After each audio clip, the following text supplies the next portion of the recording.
미스스한 이야기. 오늘은 빨간머리 여성 10여 명을 살해하고 고속도로에 유기해 레드헤드 킬러라는 별칭으로 불리게 된 어느 연쇄살인마의 최후. 범인을 검거하지 못해 수십 년간 미제로 남아있었으나 고등학생 명탐정들의 활약으로 진실이 밝혀진 빨간머리 연쇄살인 사건에 대한 이야기입니다. 2018년 봄 테네시주 엘리자베스턴 고등학교에서 교사로 근무하던 알렉스 캠벨은 학생들에게 재밌는 제안을 합니다. 사회학 수업 시간에 교과서를 보는 대신 FBI 프로파일링 방법을 익히고 실제 사건을 분석하는 방식으로 수업을 진행하면 어떻겠냐고 제안한 것이죠. 직접 수사관이 될 수 있다는 말에 학생들은 눈을 반짝이며 호응했습니다. 알렉스 캠벨 선생이 수업 주제로 선택한 사건은 테네시주의 대표적인 미제 사건인 빨간머리 연쇄살인 사건이었죠. 1978년부터 1985년까지 미국 테네시, 아칸소, 켄터키, 미시시피, 펜실베니아 등 광범위한 지역에서 빨간머리를 가진 젊은 여성들이 무참히 살해된 뒤 고속도로 인근에 유기된 채 발견된 사건입니다. 다수의 피해자가 발생했지만 대부분 신원이 밝혀지지 않아 범행 동기는 물론 생활 반경이나 마지막 행적도 추적이 불가능한 케이스였죠.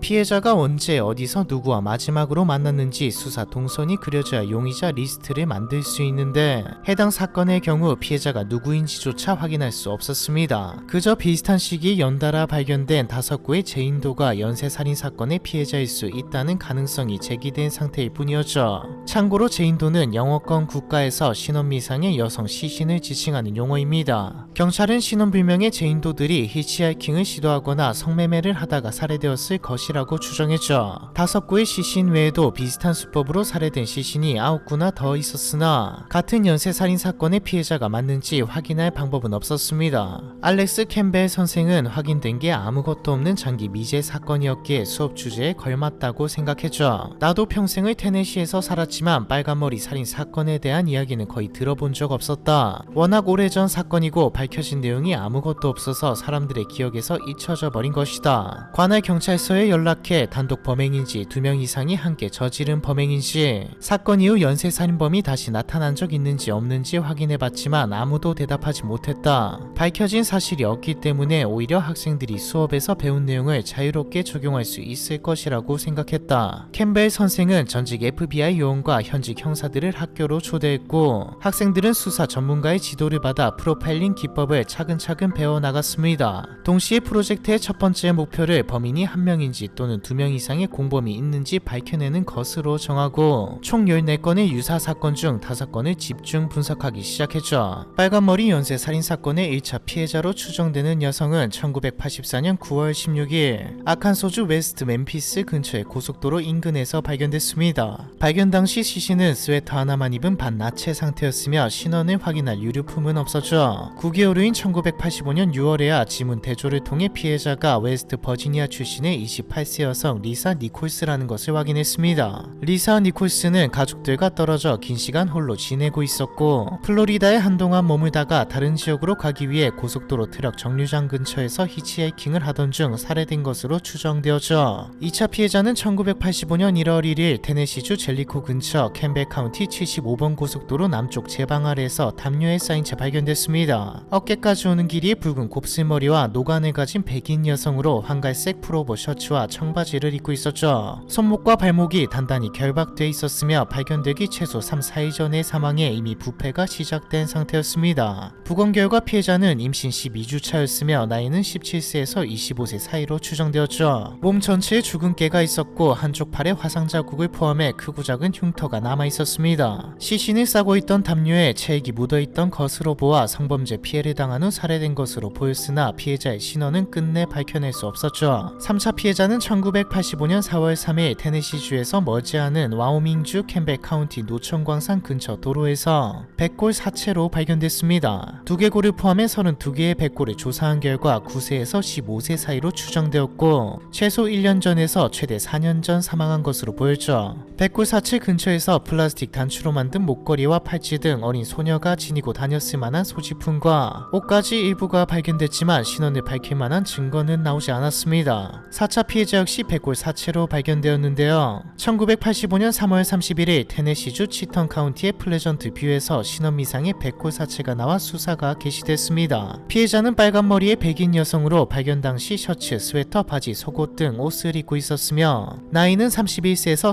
30세 사이로 추정되었죠. 발견되기 3에서 5개월 전에 사망한 것으로 추정되었지만 이미 백골화가 진행돼 정확한 사인은 밝혀낼 수 없었습니다. 5차 피해자는 1985년 4월 1일 켄터키주 녹스카운티 그레이의 25번 국도 옆에 버려진 냉장고 안에서 발견됐습니다. 빨간 머리에 연한 갈색 눈을 가진 여성으로 발견 당시 목걸이와 양말만 걸친 나체였죠. 부검 결과 피해자는 발견되기 며칠 전 목이 졸려 질식사한 것으로 밝혀졌습니다. 나이는 24에서 35세 사이였으며 출산 경험이 있고 복부에 흉터가 남아있었죠. 경찰은 피해자의 신원을 밝히기 위해 점의 위치와 치아 상태 등을 공개하며 제보를 받았지만 끝내 피해자의 이름을 밝히지 못했습니다. 이외에도 빨간머리 연쇄 살인사건의 피해자로 추정되는 여러 구의 시신이 여러 지역 고속도로에서 발견됐지만 신원이 확인되지 않았죠. 1980년대 초중반에는 DNA 수사 기법이 존재하지 않았기 때문에 신원을 확인할 방법이 많지 않았습니다. 신원 미상의 시신이 나오면 키, 몸무게, 머리카락색, 눈색, 문신, 흉터 등 외형의 특징을 확인한 뒤 인근 경찰서에 접수된 실종자 명단과 비교하는 방법 외엔 뾰족한 수가 없었죠. 신문이나 TV에 몽타주 등을 배포하며 가족이나 지인들의 제보를 기다리는 방법도 있었지만 실제 확인율 자체는 매우 낮았습니다. 더구나 미국 국적이 아니거나 찾는 가족이 없을 경우엔 신원을 밝히기 더욱 어려웠죠. 결국 대부분의 피해자들이 일정 기간 냉동 보관되다가 이름 없이 무연고 묘지에 묻히게 되었습니다. 학생들은 사건 파일을 읽고 지도 위에 시신 발견 위치를 표시하며 수십 년 전 고속도로에 유기된 피해자들의 공통점을 나열했습니다. 보고서에 따르면 피해자들은 붉은 머리를 가진 젊은 여성으로 목졸림과 납치 과정 중 남은 폭행 흔적이 있었죠. 시신 유기 장소가 주로 고속도로 인근이었던 것으로 보아 범인은 고속도로를 타고 여러 지역과 도시를 이동하는 트럭 운전사 같은 직업을 가지고 있을 가능성이 높았습니다. 옷을 입은 채로 발견된 경우도 있고 나체로 발견된 경우도 있지만 공통적으로 살해되기 전에 성폭행 피해를 입은 것으로 보였고요. 1차 피해자 외에 대부분의 신원도 밝혀지지 않은 상태였습니다. 학생들은 사건 관련 보고서와 지역 내 실종자 자료를 일일이 대조하고 확인하는 과정에서 2차 사건의 피해자가 어쩌면 1984년 12월 실종된 인디애나주 출신의 21세 여성 티나 맥케니 파머일지도 모른다고 생각하게 되었죠. 티나는 당시 히치하이킹으로 이동하던 중에 켄터키까지 태워준 트럭 운전사와 헤어진 것을 마지막으로 실종되었습니다. 가족들은 실종 신고를 접수하고 백방으로 티나를 찾으러 다녔지만 인디애나 경찰이 국가 실종자 명단에 입력하는 것을 누락하면서 사건 당시 실종자 대조 작업이 제대로 이루어지지 않았던 것으로 보였죠. 학생들은 자신이 알아낸 정보를 취합해 테네시주 수사국에 정식으로 제보했습니다. 그리고 수사 결과 2차 사건의 피해자가 정말 티나였던 것으로 확인됐죠. 고등학생들이 기록물을 바탕으로 자체적인 수사를 벌여 33년 만에 피해자의 이름을 찾아준 것이었습니다. 피해자의 신원이 확인되고 수십 년 만에 수사가 재개되면서 더욱 놀라운 사실이 밝혀졌습니다. 사건 당시 티나 맥케니 파머의 시신을 싸고 있던 담요에서 체액이 검출되었는데 DNA 수사 과정에서 일치하는 대상자가 나온 것이었습니다. 제리 론스라는 이름의 남성으로 과거 한 여성을 납치하고 살해하려 한 혐의로 유죄 판결을 받은 상태였죠. 1985년 3월 당시 37세 트럭 운전사였던 존스는 테네시주 스트릿 클럽에서 타샤라는 가명으로 활동하던 젊은 스트리퍼를 만났습니다.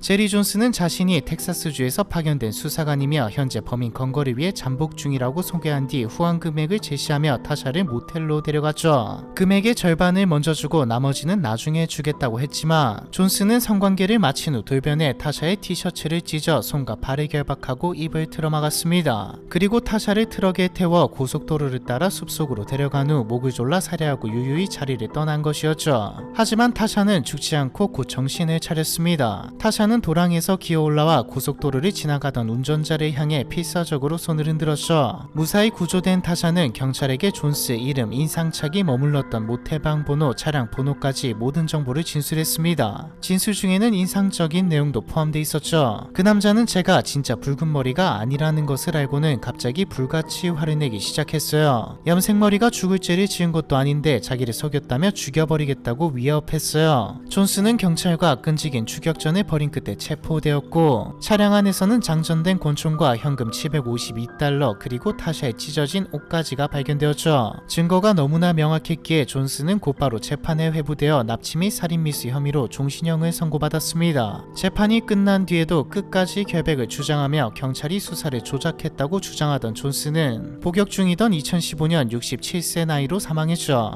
유력한 용의자가 특정되었지만 이미 사망한 상태라 더 이상 죄를 물을 수 없는 상황이었습니다. 그렇다고 아무 의미가 없었던 것은 아니죠. 2차 피해자 티나 맥케니 파머의 신원이 밝혀진 이후 재수사가 시작되면서 다른 피해자의 신원도 차례차례 밝혀지기 시작했습니다. 5차 피해자는 딸을 낳은 지 6주 만에 실종되었던 레지나 필그림이었고 4차 피해자는 테네시주 내슈빌 출신의 23세 미셸 라본 임먼으로 확인됐죠. 3차 피해자는 인디애나주 라피엣에 거주하던 15세 소녀 트레이시 수 워커였고요. 오랜 세월 제인도라고 불렸던 피해자들은 본래 이름을 되찾고 가족들의 품으로 돌아갔습니다. 그리고 비록 사망한 상태지만 용의자인 제리 존스도 법정에 세워 죄를 물을 수 있게 되었죠. 2019년 12월 18일 캠벨 카운티의 데벨 시먼은 만약 제리 존스가 살아있었다면 티나 맥케니 파머에 대한 1급 살인 혐의로 기소되었을 것이라고 판결했습니다. 존스가 저지른 살인을 공식화하고 티나 맥케니 파머가 살인사건의 피해자임을 법적으로 인정한 것이었죠.